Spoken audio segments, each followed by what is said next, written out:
How's it going, folks? This is Wayne R back for another classic Beatles lesson today, 8 days a week. I'm playing it sort of an easy way, you know, it's a great one for beginners this. There is one bar chord in, but I always say to beginners it's always great to take, you know, a song with at least one bar chord in.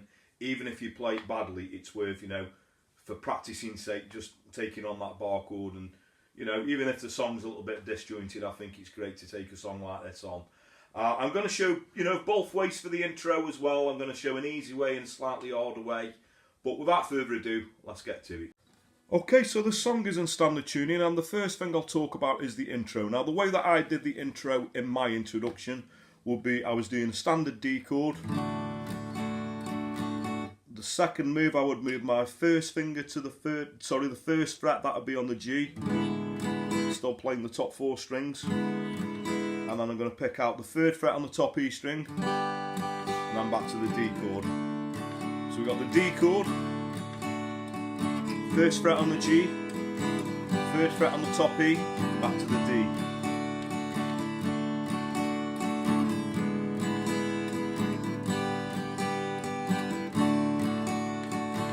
Okay, so I'll talk about the strumming pattern in a little while. Okay, so another way that you could do the intro, and I must admit I do struggle doing this a bit because I struggle to get my fat fingers in the frets.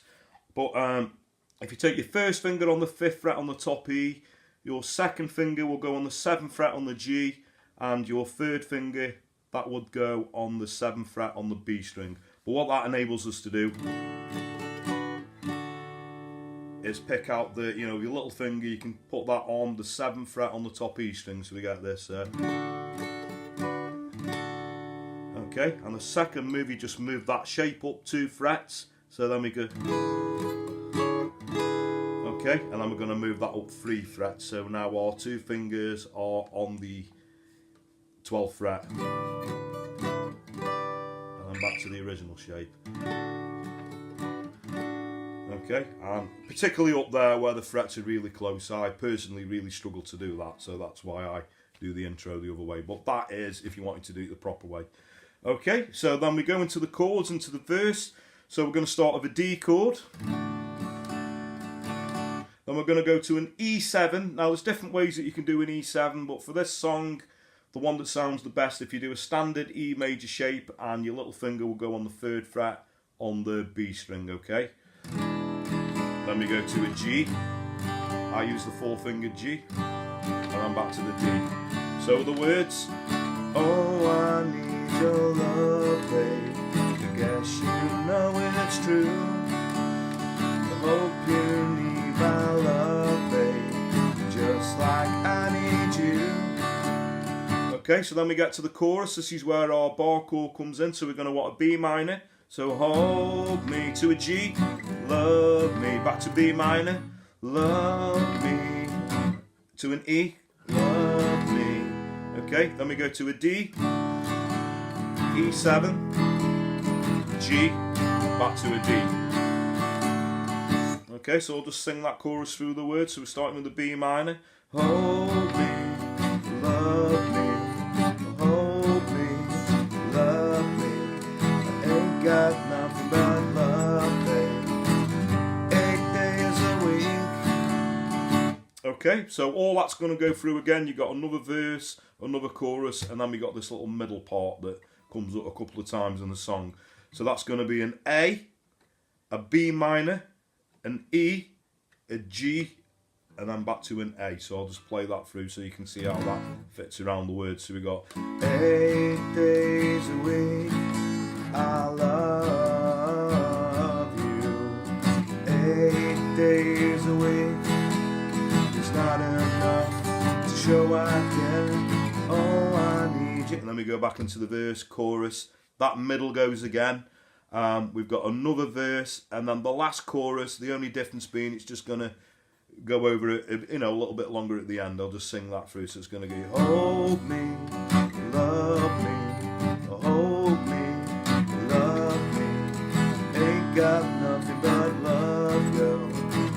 8 days a week. She's going to repeat that part, the G to the D. 8 days a week.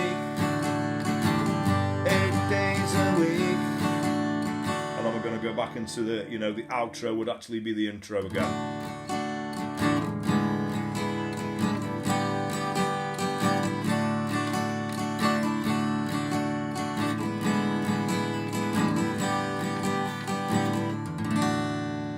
Okay, so that's pretty much the meat and potatoes of the song. So that just leaves us with a strumming pattern, and a pattern that works really well for this song is down, down, up, up, down, up. So that would be a down, down, up, down, up. So you can hear that around the chords.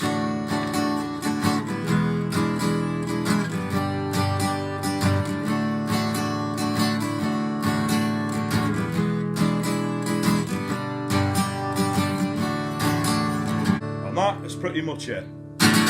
Okay, so thanks very much for watching. I hope you all dug that. You can't go wrong with the Beatles, you know. If you don't like the Beatles, you don't like music. And that is up there, you know, great song. Great one to play at parties or if you're gigging. You know, that one's guaranteed to go down well all the time. And it's just one of those songs. I think most Beatles songs just get people singing along, you know. They're great feel-good songs. So, like I say, I hope you all enjoyed that. If you've got any requests for any other Beatles songs, I've done one or two. If you want to check out my playlist, if you're into the Beatles, you know, there's a few Beatles tutorials there.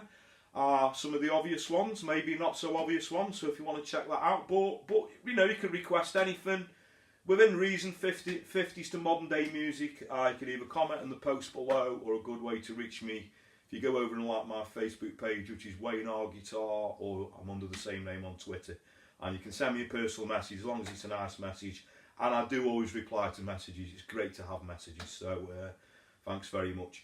I'd just like to thank everybody for the continued support as well. All my subscribers, people who continue to subscribe.